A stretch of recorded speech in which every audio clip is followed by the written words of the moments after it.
Olá, queridos. Eu sou Heraldo Gabri, sou pastor das Assembleias de Deus, Ministério de Madureira. Moro na cidade de Caldas da Rainha, aqui em Portugal. Graças a Deus, é mais um vídeo que o Senhor nos concede. E é claro, né? Eu não posso deixar de fazer esse pedido como eu faço em todos os vídeos. Você que ainda não é inscrito em nosso canal, faça a sua inscrição, tá? Assista ao vídeo e caso goste, deixe o seu like, o seu joinha. Acione aí o sininho para receber os nossos vídeos às segundas, quartas e sextas-feiras. E também, se possível, compartilhe esse vídeo com o maior número de pessoas possíveis para podermos levar esses vídeos ao confim da terra. Tá bom? Muito bom. Muito obrigado por tudo.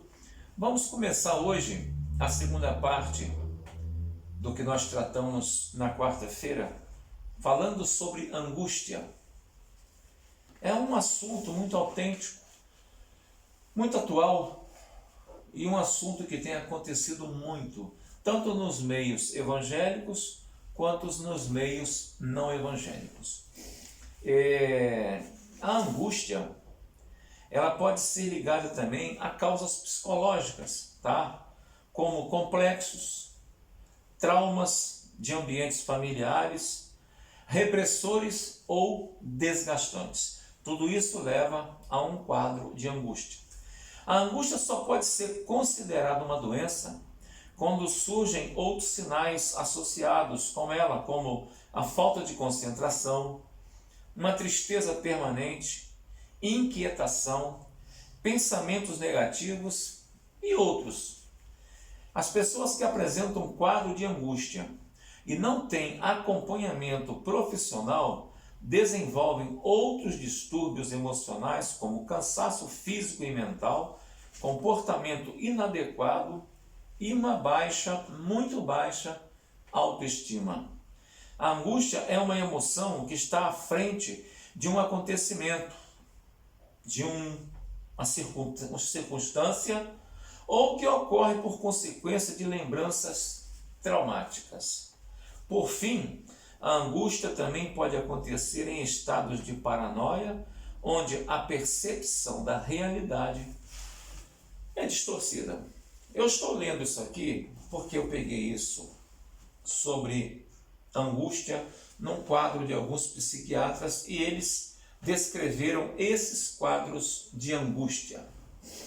Agora, nós estamos falando aqui de quadros neurológicos, tá? De pessoas que estão com esse problema de angústia e analisado aqui profissionalmente por psiquiatras.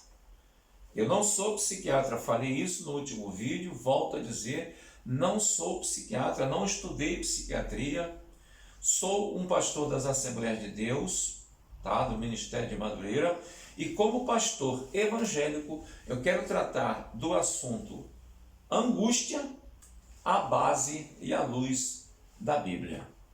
Para isso eu quero ler alguns textos e queremos conversar um pouquinho sobre a questão da angústia. O primeiro texto nós vemos lá em Mateus capítulo 26, versos 37, quando Jesus estava com Pedro e seus filhos e 2 filhos de Zebedeu, e a Bíblia diz que ele começou a entristecer-se. Presta bem atenção. A Bíblia diz que Jesus começou a entristecer-se e se angustiar. Queridos, eu estou falando da pessoa de Jesus Cristo. Eu não estou falando de você ou de mim.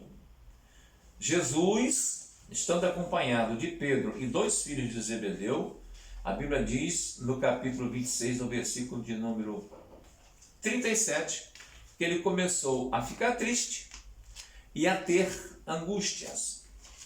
Ah, mas é só esse versículo, pastor? Não, eu quero tratar da angústia no quadro bíblico.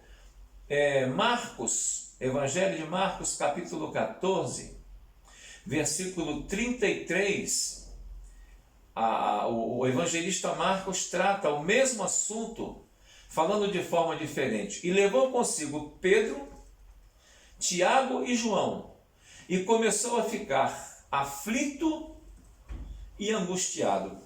Eu quero comentar antes esses dois versículos. Por que a aflição e a angústia de Jesus? Queridos, a questão da angústia, falei no último vídeo, vou repetir. A angústia não dá nesse potezinho que se coloca lápis. A angústia não dá nessa lâmpada, não dá nessa máquina, nesse computador. A angústia dá nessa carne. Nós temos um coração, nós temos uma massa encefálica, nós temos emoções, nós temos variedade de pensamentos, perspectivas de vida, cada um tem uma. Nós temos o nosso dia a dia, a nossa vivência. E esse dia a dia, essa vivência do dia a dia, nos traz emoções mais variadas possíveis. E nós somos carne. Nós somos um corpo que temos dentro de nós todas as faculdades que um ser humano tem. Nós temos uma massa encefálica que, apesar de ser distorcida e prejudicada pelo pecado, nós usamos cerca de 5% da nossa massa encefálica, porque o restante foi corrompido pelo pecado, foi afetado pelo pecado, mas ainda assim, com essa pouca porcentagem de uso da nossa massa encefálica, da nossa massa cinzenta, como chamam outros, do nosso cérebro, ainda assim nós temos os nossos pensamentos, nós temos as nossas faculdades, nós temos um ouvido perfeito, nós temos um campo de visão maravilhoso, nós temos lábios que proferem, nós temos o nosso corpo físico, ele age 100% com essa natureza. E nós recebemos emoções de todo lado, nós somos atingidos por vários tipos de emoções, por efeitos, cheiros, tudo isso trabalha com o nosso metabolismo e isso faz com que o nosso corpo comece a processar as coisas e cada corpo processa de um jeito.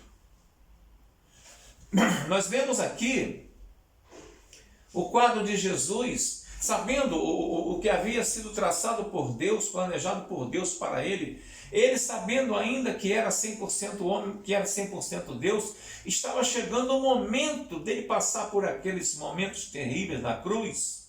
Ele sabia mais ou menos o quadro que ia acontecer com ele, e cada momento que ele ia se aproximando desse quadro, as coisas em volta iam transmitindo para Jesus, o homem, a sensação do que ia lhe acontecer. Isso fazia com que ele ficasse aflito e angustiado. E por que você não pode ficar angustiado? Por que eu não posso ficar angustiado? Por que nós não podemos ficar aflitos, apreensivos, atemorizados, desconcertados, preocupados? Por que não? Veja o quadro que aparece para nós hoje aí.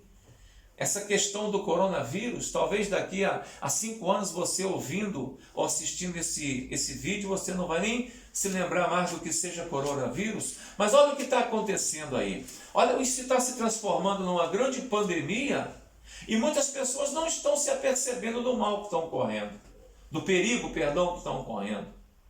Somente as pessoas mais centradas é que estão apercebidas de que de repente isso tudo pode acabar. Mas eu quero dizer para você, ainda há uma esperança. Com toda angústia, com toda aflição, com todo temor, com toda preocupação, com tudo que possa acontecer com você, na sua psique, no seu pensamento, no seu coraçãozinho, nas suas emoções, tudo isso pode acontecer. Porém eu digo para você, há um Deus, Jesus Cristo. Ele veio para salvar, curar e libertar, batizar o homem com o Espírito Santo e levar o homem para morar no céu.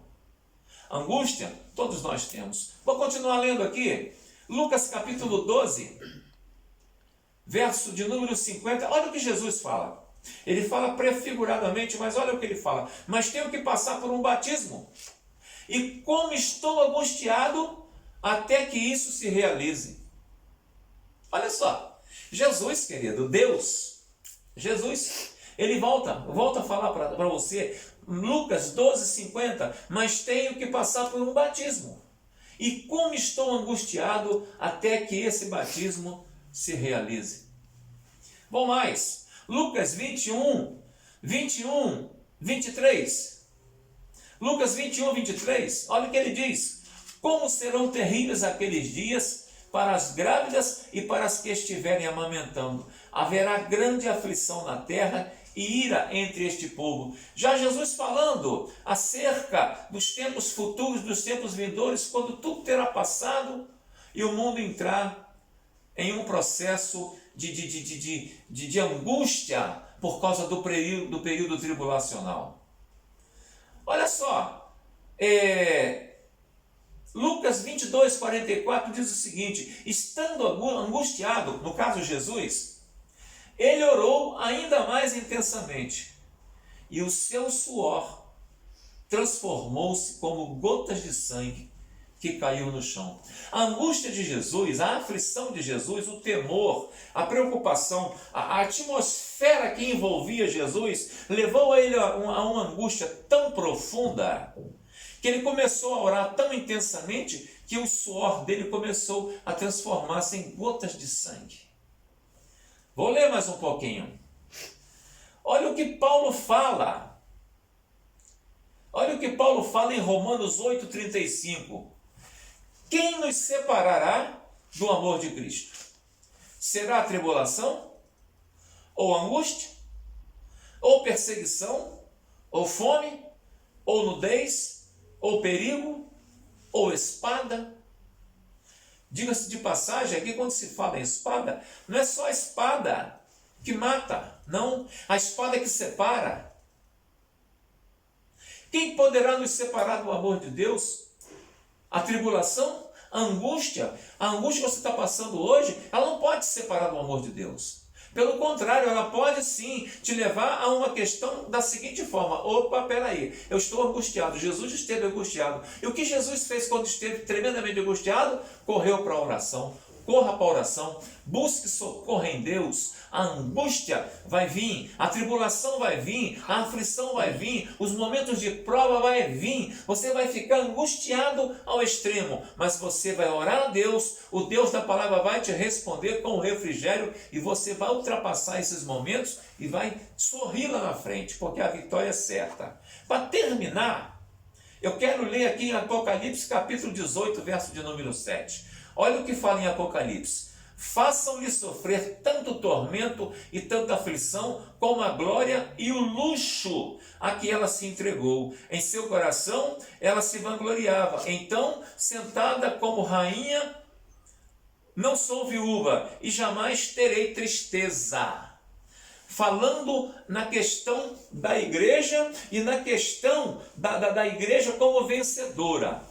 Antes um pouquinho, olha o que Paulo fala em Filipenses 2,26. Pois ele tem saudade de todos vocês e está angustiado porque ficaram sabendo que ele esteve doente. Paulo falando do seu passado. Amados, todos os homens e mulheres de Deus no decorrer da Bíblia, todos passaram por momentos de angústia, de tristeza, de alegria, de aflição, de tormenta, de tribulação, mas todos eles venceram porque o Senhor Deus era com eles. Eu quero dizer para você que está passando por um quadro de angústia, ou se você vier a passar e assistir esse vídeo, o Deus da palavra, o Deus que foi com todos eles, é com você hoje. O Deus que deu vitória a todos eles, te dá a vitória hoje. Eu creio nessa palavra. Você pode crer?